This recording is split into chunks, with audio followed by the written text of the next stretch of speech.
Sabe, geralmente quando a gente pensa em um diagnóstico médico, existe uma expectativa de, sei lá, uma precisão quase matemática, né? Com certeza. É algo que traz um conforto enorme, na verdade. Exato.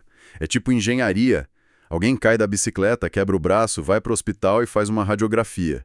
Aí a imagem mostra aquela linha branca irregular cortando o osso e o médico simplesmente aponta para a tela e diz, tipo, aí está o problema. E a medicina física opera muito nesse binarismo, né? Uma fratura, bom, ou ela está lá ou não está. Uma infecção bacteriana aparece no exame de sangue. É algo muito limpo, visível e confortavelmente categórico. Mas assim, quando a gente entra no mundo da mente humana e do sofrimento psicológico, essa máquina de raio-x parece que entra em curto-circuito. E, para quem acompanha o nosso mergulho profundo de hoje, é exatamente isso que vamos explorar. É um tema fascinante. Porque estamos desvendando uma transição monumental que está acontecendo agora mesmo na psicologia. É uma mudança real. Estamos falando daquele modelo médico rígido de diagnósticos psiquiátricos sendo deixado de lado. Isso. E a transição é em direção a algo chamado terapia baseada em processos, ou PBT. E a nossa pilha de fontes de hoje, nossa, tem de tudo. Manuais de psicologia, artigos acadêmicos super densos, transcrições de palestras, vídeos de especialistas debatendo isso. E o que torna essa discussão tão urgente é que não estamos falando apenas de uma nova técnica de consultório, sabe? Ah, não. Não mesmo. É uma mudança de paradigma que altera as próprias fundações de como a ciência entende o sofrimento humano. A gente está basicamente deixando de perguntar o que a pessoa tem para perguntar como a vida dessa pessoa está funcionando. Certo. Vamos desempacotar isso. Porque a psicoterapia tradicional operava meio que como um livro de receitas. Pense em como um diagnóstico de depressão é feito hoje. O famoso checklist. Exatamente. O profissional abre um manual, confere aquele checklist e se o paciente relatar 5 de 9 sintomas, bingo, ele ganha o rótulo de depressivo. Aí o terapeuta vai na prateleira, pega um manual de tratamento correspondente àquela síndrome e segue o passo a passo. Mas a pergunta é, será que a mente humana é tão simples que pode ser categorizada como uma receita de bolo? A realidade clínica passa bem longe disso, para ser sincera. O sistema que ditou as regras nas últimas décadas, que é o famoso DSM, ou Manual Diagnóstico e Estatístico de Transtornos Mentais, ele operou sobre o que a gente chama de modelo de doença latente. Doença latente. Como assim? A premissa era muito sedutora. A ideia de que, se há sofrimento, deve haver uma doença subjacente escondida causando isso. Ah, entendi. Como um vírus causando uma febre. Perfeito, exato. Só que, diferente da medicina física, a psiquiatria nunca encontrou essa doença invisível. Não há um biomarcador definitivo que alguém possa isolar no microscópio e dizer, olha, aqui está a molécula do transtorno de pânico. Então, como não dava para achar a causa biológica exata, o sistema simplesmente passou a focar exclusivamente em agrupar sintomas, né? Sim, e isso gerou uma proliferação absurda de protocolos padronizados, porque ao ignorar o contexto de vida do indivíduo para focar apenas nos sintomas de uma síndrome, o sistema começou a ruir sob o próprio peso. Faz sentido. Para dar uma dimensão matemática do problema para quem nos ouve, as taxas de comorbidade chegam a 80% em casos de depressão maior. Espera. 80%? Uau! Ou seja, 8 em cada 10 pessoas diagnosticadas com depressão recebem, simultaneamente outro diagnóstico psiquiátrico, como ansiedade crônica ou estresse pós-traumático. Precisamente. E pensa comigo, se as categorias se sobrepõem com tanta frequência, elas meio que deixam de ser categorias reais, sabe? Viram só agrupamentos arbitrários. Isso prova que esses rótulos estanques simplesmente não funcionam na vida real. A natureza não desenhou a mente humana para caber em caixinhas separadas. Tem um exemplo muito bom nos nossos textos para ilustrar isso. A história do Bill e da Sarah. Ah, sim, o caso clínico. Isso. Imagine uma terapeuta recém-formada, a Sarah. Ela é super empática, estudou muito e aprendeu a seguir um protocolo rigoroso de terapia para tratar a depressão. Aí ela recebe o Bill, um cara de 30 anos que buscou ajuda porque está super deprimido. E ele passa o dia inteiro ruminando, né? Exato. Pensamentos negativos sem parar após um término de namoro traumático. Aí a Sarah aplica o manual à risca. Ela rastreia os pensamentos disfuncionais do Bill, tenta corrigir a lógica do que ele diz, tudo exatamente como a receita manda. Uhum.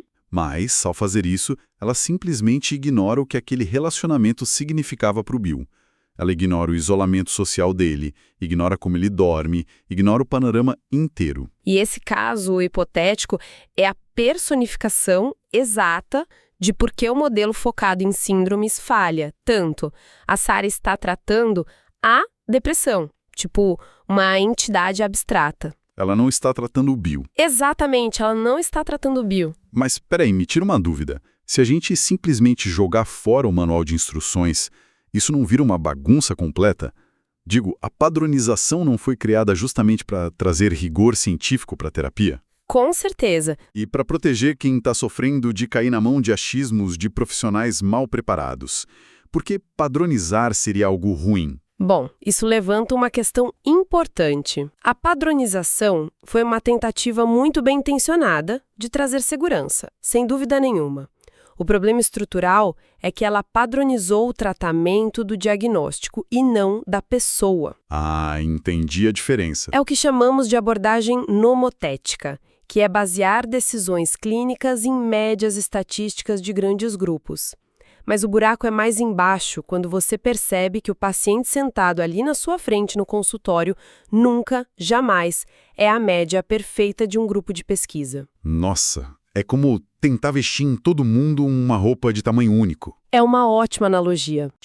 Em algumas poucas pessoas, mas a grande maioria vai se sentir sufocada ou a roupa vai ficar sobrando nos lugares errados. E o pior é que o paciente acaba achando que a culpa é dele por não melhorar. E o profissional também fica super frustrado porque ele seguiu o protocolo direitinho e não viu o resultado. Então, como essa abordagem focada em síndromes padronizadas falhou com indivíduos reais, tipo o Bill, a ciência precisou construir uma alternativa. E é aí que entra a PBT. Exato. A terapia baseada em processos não é uma nova terapia com marca registrada. Ela é um novo modelo. Ela resgata uma pergunta fundamental feita por Gordon Poe lá em 1969. Que era? Qual tratamento, realizado por quem, é o mais efetivo para este indivíduo específico sob estas circunstâncias? Então o foco sai da síndrome geral e vai totalmente para o indivíduo.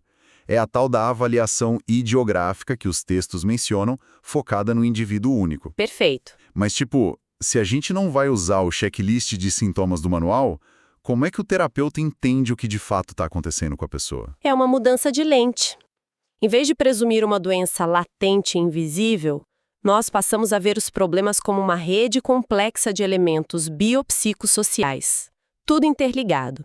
E a revolução mesmo está em como coletamos esses dados hoje em dia. Ah, com a tecnologia. Isso. Antigamente, a pessoa preenchia um questionário de papel a cada 15 dias, tentando lembrar como se sentiu na semana passada. Hoje usamos métodos modernos, tipo avaliação momentânea ecológica. Que é basicamente usar o próprio smartphone da pessoa, né? Exatamente. O terapeuta configura o celular do paciente para rastrear dados contínuos. O aparelho monitora os padrões de sono, os níveis de atividade física diária e dispara umas perguntas curtas aleatórias sobre nível de estresse ou interação social. Tá, mas como isso funciona na prática do consultório? O terapeuta pega esse monte de dados no celular e faz o que com isso? Ele constrói um modelo visual de rede. Em vez de focar só no o paciente está triste, o terapeuta olha para a tela e vê um padrão claro. Ele nota que, toda vez que o paciente dorme menos de 5 horas, a atividade física dele no dia seguinte cai para quase zero. Caramba, e aí uma coisa leva a outra. Exato. Quando a atividade física cai, ele evita responder mensagens de amigos e esse isolamento social funciona como um gatilho imediato para os pensamentos ruminantes à noite, o que destrói o sono dele de novo. Uau! Você começa a ver as linhas que conectam os pontos em tempo real. Não é uma doença isolada. É um loop, um ciclo vicioso. É um modelo de rede personalizado. E a PBT atua para achar onde está o nó central dessa rede. e quebrar essa conexão. Tem uma analogia do Steven Hayes nas fontes que eu achei fantástica, sobre culinária. Ah, a do ensopado. Isso, o Gambo de Nova Orleans. Então quer dizer que a PBT não joga fora as terapias baseadas em evidências. Ela é tipo preparar um gambo. O terapeuta pode colocar uma pitada de diferentes métodos, uns núcleos de tratamento, baseados no que a rede daquele indivíduo específico precisa naquele momento. A analogia do gambo funciona perfeitamente. A PBT é focada na utilidade.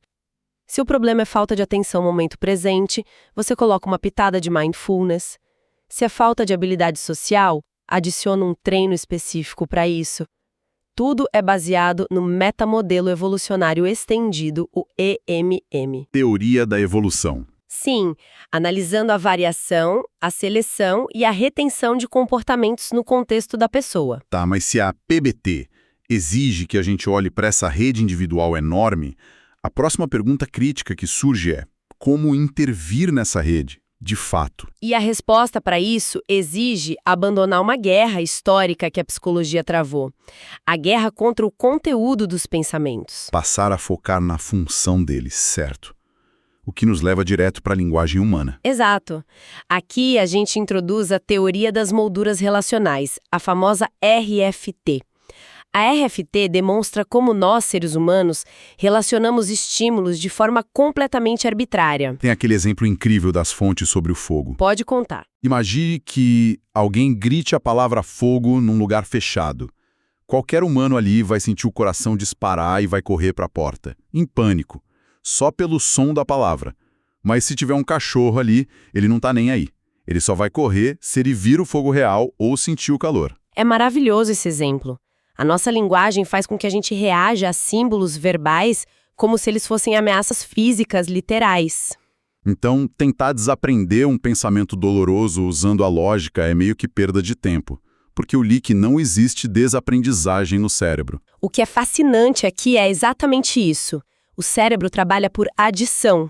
Uma vez que uma relação é aprendida, tipo, eu não tenho valor, ela simplesmente não pode ser apagada com uma borracha. Tem a história das cervejas Goofy e Didi no texto. Serve para ilustrar a rapidez da nossa mente em criar essas relações, né? Sim, a rapidez é assustadora. Pois é. Se alguém chega e diz que a cerveja Goofy é ótima e a Didi é exatamente o oposto, o cérebro da pessoa imediatamente deriva uma rejeição à Didi, e a pessoa nem provou a cerveja. Exato. A mente derivou uma relação em milissegundos. E é por isso que lutar contra o conteúdo falha. Se você tenta provar logicamente que você tem valor, sua mente vai criar 1000 novos argumentos de por que você não tem, só para manter a coerência da rede antiga. Nossa, então a PBT atua mudando o contexto ao redor desse pensamento e não o pensamento em si. Isso. Ela altera a função do pensamento, para que ele perca o controle sobre as ações da pessoa. Você nota o pensamento, eu não tenho valor, mas percebe que são apenas palavras, não uma ordem que você tem que seguir. Sabe, compreender como a RFT e a nossa linguagem nos aprisionam acaba revelando uma verdade incômoda, mas muito libertadora ao mesmo tempo. Sobre a condição humana. Mente quebrando. É uma característica da nossa psicologia normal. É o conceito de normalidade destrutiva. É muito contraintuitivo, mas o sofrimento extremo, como o suicídio, é um fenômeno exclusivamente humano. Verdade. As pessoas falam dos lemingues, aqueles animais que caem de penhascos, mas os textos deixam claro que eles não fazem isso por escolha deliberada. É confusão instintiva. Exato. Nenhum animal tira a própria vida intencionalmente. O ser humano faz isso por causa do peso de conceitos verbais, lembranças do passado e projeções aterrorizantes do futuro. O sofrimento emerge de processos psicológicos úteis que estão operando em excesso. Aqui é que a coisa fica realmente interessante. Eu adorei a metáfora do Gênesis que estava nas fontes. Ah, a história de Adão e Eva. Sim. Quando eles comeram da árvore do conhecimento, eles não ganharam sabedoria pura. Eles ganharam conhecimento avaliativo, saber julgar o que é bom e o que é mal. E a consequência foi imediata. Exato. A consequência não foi paz, foi vergonha. Eles perceberam que estavam nus. Para quem nos ouve, a grande lição dessa metáfora é que a linguagem retira a nossa inocência. A criança pequena não julga, mas quando aprende a falar e a avaliar, ela cai do paraíso do momento presente. É uma metáfora perfeita. A dor intensa não significa que a mente de alguém está quebrada, sabe? Significa que a capacidade verbal da pessoa está funcionando perfeitamente, só que de forma literal e rígida demais. Então a terapia não é sobre curar. Se conectarmos isso ao panorama geral, a terapia não deve ser sobre curar uma doença invisível. Deve ser sobre promover a flexibilidade psicológica, aumentar a capacidade de estar no momento presente e agir de acordo com os próprios valores, mesmo quando a sua mente está gritando pensamentos difíceis. Incrível. Bom, a gente precisa recapitular nossa jornada da análise de hoje porque fomos bem fundo. Fomos mesmo. Navegamos desde a queda do livro de receitas do DSM e os problemas daqueles rótulos limitantes. Aí passamos pelo mapeamento em rede, usando até smartphones na terapia baseada em processos. O foco no contexto individual. Isso. E chegamos à teoria das molduras relacionais, a RFT, que nos ensina a parar de brigar com o conteúdo dos nossos pensamentos e focar na função deles. E a lição prática, para quem está escutando, é mudar a pergunta fundamental. Como assim? Em vez de ficar perguntando qual é o meu diagnóstico ou qual é o meu rótulo, a pergunta que traz liberdade de verdade é outra. É perguntar quais processos estão me mantendo travado neste contexto específico. E como posso me relacionar com meus pensamentos de forma mais flexível, né? Exatamente. Bom, para encerrar, eu queria trazer uma reflexão bem provocativa que expande um pouco o nosso material de hoje. Adoro provocações, manda. Se a nossa linguagem relacional, essa nossa capacidade constante de avaliar o mundo, é exatamente o que cria o nosso sofrimento tipicamente humano, o que vai acontecer agora que estamos construindo inteligências artificiais baseadas inteiramente em grandes modelos de linguagem? Nossa, essa é uma excelente pergunta. Pois é. Será que a IA, ao espelhar perfeitamente as nossas redes relacionais verbais, também vai acabar herdando a nossa normalidade destrutiva e a capacidade de sofrer psicologicamente? Fica a reflexão para quem acompanha o nosso mergulho profundo. É de dar um nó na cabeça, com certeza. A linha entre a linguagem da máquina e a angústia humana fica cada vez mais tênue. Totalmente. Bom, é isso por hoje. Muito obrigado por nos guiar por toda essa complexidade. Foi um prazer. E para quem está nos ouvindo, até o nosso próximo mergulho.